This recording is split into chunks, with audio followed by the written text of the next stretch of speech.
You step onto Titanic's bridge as the freezing North Atlantic wind hits your face. The sea ahead is unusually calm, almost like black glass stretching into the darkness. Above you, thousands of stars fill the sky, but there is no moon, making it nearly impossible to tell where the ocean ends and the horizon begins. Earlier that day, several nearby ships reported ice along this route. Every warning reached the bridge and was marked on the navigation chart, but none of them seemed unusual. Ice was an accepted part of crossing the North Atlantic in April. What makes tonight dangerous isn't the number of warnings, it's the ocean itself. On most nights, waves crashing against an iceberg create white water that can be seen from miles away. Tonight, the ocean is almost perfectly still, leaving the ice hidden in the darkness until the last possible moment. You slowly walk across the bridge, checking the compass before looking back toward the horizon. Titanic is maintaining her course at nearly 22 knots, and deep below your feet, the engines continue their steady rhythm, exactly as they have for the past 4 days. Everything appears normal. The bridge is quiet. The crew remains focused on their routine. Then the bridge telephone suddenly rings, breaking the silence. You reach for the receiver. You lift the receiver, and a single sentence cuts through the silence. "Iceberg, right ahead." You look forward, but at first there is nothing to see. Then, slowly, a dark shape begins to separate itself from the night. It grows larger with every passing second until you realize how little distance remains. There is no time to hesitate. "Hard a starboard," you shout, and the order is instantly repeated across the bridge. The helmsman spins the wheel as the officers around you focus on the approaching iceberg. Titanic begins to respond, but a ship over 800 feet long cannot turn in an instant. Every second feels painfully slow. For a brief moment, it almost seems as if the bow will clear the ice. Then a harsh scraping sound tears along the starboard side. There is no violent crash, no deafening explosion, only the unmistakable sound of steel grinding against solid ice. The vibration lasts just a few seconds before fading away. Titanic continues moving through the darkness as though nothing has happened. From the bridge, the damage is impossible to judge. You immediately order the forward compartments to be inspected, while Captain Edward Smith is called to the bridge. The iceberg disappears behind the ship, but no one on the bridge watches it anymore. Every eye is now fixed on the reports that are about to come from below. Captain Edward Smith arrives on the bridge within minutes. You briefly explain the lookout's warning, the helm order, and the scraping along the starboard side. There is no time for long conversations. One by one, the damage reports begin arriving from below. The first forward compartment is taking on water, then another report follows. Then another. Each update paints a worse picture than the last. Before long, it becomes clear that more compartments have been breached than Titanic was designed to survive. The engines are ordered to stop, and for the first time since leaving Southampton, the great ship falls almost completely silent. Passengers begin appearing on deck, puzzled by the sudden stop. Some ask members of the crew what happened. Others simply stare into the darkness, unable to see anything except the calm Atlantic stretching in every direction. To them, nothing looks wrong. But on the bridge, every new report changes the situation. Captain Smith quietly begins issuing new orders. Lifeboats are to be uncovered. Passengers should be asked to put on their life jackets. The routine of navigation is over. The bridge is no longer guiding a voyage across the Atlantic. It is now trying to save more than 2,000 lives. As officers hurry between the bridge and the lower decks carrying new instructions, your attention shifts from the iceberg behind you to the people still aboard the ship. Far below, another part of Titanic is about to become the center of the night's desperate fight for survival. You pull your headphones back over your ears and sit down at the Marconi wireless set. Only minutes ago, your biggest concern was clearing the backlog of passengers' personal messages waiting to be transmitted to Cape Race, Newfoundland. Ever since the wireless equipment had briefly failed the day before, messages had piled up faster than you could send them. First-class passengers were eager to let their families know they would soon arrive in New York, and for hours your hands had moved almost non-stop across the Morse key. Then, everything changed. Captain Edward Smith steps into the wireless room and calmly tells you to prepare a distress call. Without saying a word, you slide the passenger messages aside and pull the ship's position closer. The routine work of connecting people with home is over. Now every signal you send carries a very different purpose. Your fingers begin tapping the key. CQD, CQD, CQD. This is Titanic. Position follows. Within seconds, replies begin arriving through your headphones. Ships across the North Atlantic are hearing you. Some acknowledge the call immediately. Others ask you to repeat the coordinates. You answer every message as quickly as you can, knowing that every second matters. You have no view of the bridge, no view of the lifeboats, and no idea how quickly the situation outside is changing. Your entire world has become this small wireless room, the steady rhythm of Morse code, and the hope that somewhere beyond the darkness, another ship is already turning toward Titanic. The replies keep coming. One after another, ships answer your distress call through bursts of static. You write down positions, repeat coordinates, and send the same message again and again without taking your hands off the Morse key.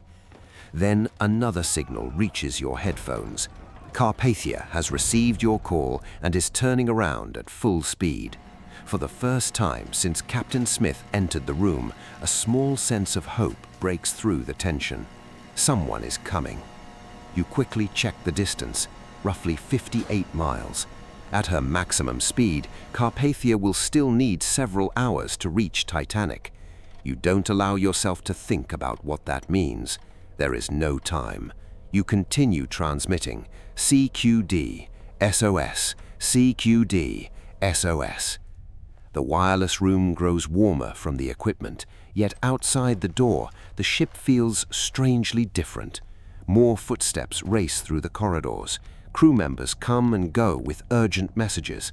Nobody stays long enough to explain what is happening. They don't need to. Every new request for another distress call tells you enough. Somewhere beyond these walls, officers are fighting to keep order while lifeboats are being prepared. Your job is simpler, but no less important. As long as the generators keep producing electricity, this wireless set remains Titanic's only voice. So you keep sending the same message into the darkness, hoping each transmission travels just a little farther than the last. Hours have passed since the first distress call, but your hands never stop moving. The wireless room is quieter now, interrupted only by the sharp clicks of the Morse key and the constant hiss of static in your headphones. Every few moments another reply reaches you. Some ships are still asking for updated positions. Others can do little more than acknowledge your signal. Carpathia is still coming, but she is far beyond the horizon. You continue transmitting. CQD, SOS, again and again. Then, for the first time, the lights of your desk flicker. Only for a moment, but long enough to make you look up. The ship's power is beginning to fail. You lower your eyes and continue sending. A few minutes later, the lights flicker again, this time lasting a little longer before returning. A crew member appears at the doorway and tells you the captain wants the distress calls to continue for as long as possible. You simply nod and place your hands back on the key. There is nothing else you can do. Every signal that leaves this room is another chance for someone to find Titanic before it's too late. Outside, the ship continues to grow quieter. Fewer footsteps pass your door now. The silence feels heavier than the noise ever did. Finally, another crew member arrives with a simple message. You've done all you can. You remove your headphones and carefully place them beside the wireless set. For the first time in hours, your hands are completely still. You take one last look at the equipment that carried Titanic's final calls across the Atlantic, open the door, and step into the corridor. Somewhere above you, the last chapter of the night is already unfolding. The moment you step onto the boat deck, the freezing air steals your breath. The ship feels different now. Every step requires a little more effort as the deck slowly tilts beneath your feet. Around you, crew members are uncovering the last lifeboats, while officers continue calling for women and children to come forward. Many passengers still hesitate. Less than 2 hours ago, leaving the warmth and safety of Titanic for a small wooden lifeboat seemed unthinkable. Now those same boats have become the only way off the ship. You tighten your life jacket and move toward the rail, looking out across the perfectly calm Atlantic. Several lifeboats are already drifting away, their small lanterns barely visible against the dark water. From a distance, the scene almost looks peaceful. Then another deep metallic groan echoes through the ship beneath your feet. Conversations stop. Faces turn toward the bow. The forward decks are noticeably lower now, and the ocean is slowly swallowing more of the ship with every passing minute. Somewhere behind you, a child begins to cry. A couple quietly embraces. A crew member rushes past without saying a word. No one needs an explanation anymore. The truth has become impossible to ignore. Titanic isn't simply damaged, she's slowly disappearing beneath the North Atlantic, and every minute that passes leaves fewer options than the one before. The angle beneath your feet grows steeper with every passing minute.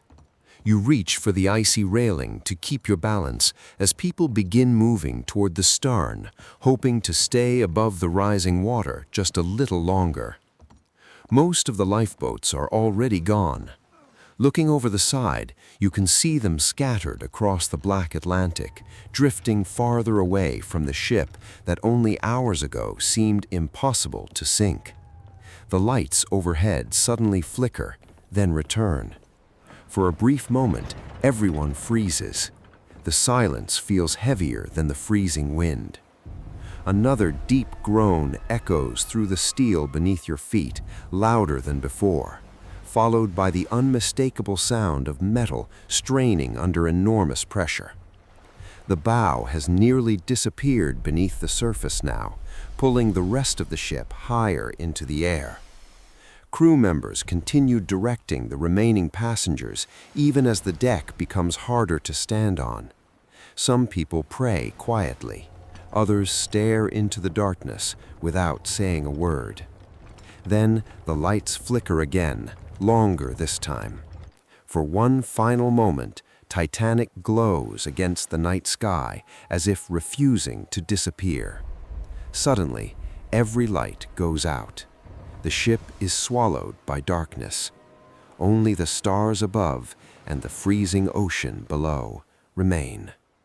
You take one last look around, knowing there is nowhere left to go. You take one last breath and push yourself away from the ship. The North Atlantic hits like solid ice, forcing the air from your lungs before you can even cry out. For a few terrifying seconds, all you can think about is getting back to the surface. When you finally break through the water, the cold is almost impossible to endure. You turn toward Titanic. Her stern rises higher and higher into the night, towering above the ocean, where she had sailed only hours before. Then a deafening roar echoes across the water as the great ship makes her final descent beneath the surface. Within moments, she is gone. The darkness is replaced by hundreds of desperate voices calling for help across the freezing Atlantic. You begin swimming, fighting to keep your arms moving as the icy water slowly drains your strength. Every breath burns, every stroke becomes harder than the last. In the distance, one of the lifeboats changes direction. It moves cautiously back toward the cries in the water. As it gets closer, someone reaches out. You lift your arm with the last strength you have left, and strong hands pull you aboard. Wrapped in a blanket, shivering uncontrollably, you look back across the empty ocean. Just a short time ago, the largest passenger ship in the world stood there, carrying more than 2,000 people toward New York. Now there is only silence, scattered lifeboats, and the endless North Atlantic. As dawn begins to break, the lights of RMS Carpathia finally appear on the horizon. One by one, the survivors are brought aboard. Behind you, the ocean looks calm once again, hiding almost every trace of the disaster that unfolded during the night. More than a century later, Titanic remains one of history's most remembered tragedies, not because of the ship alone, but because of the thousands of lives forever changed on that cold April night.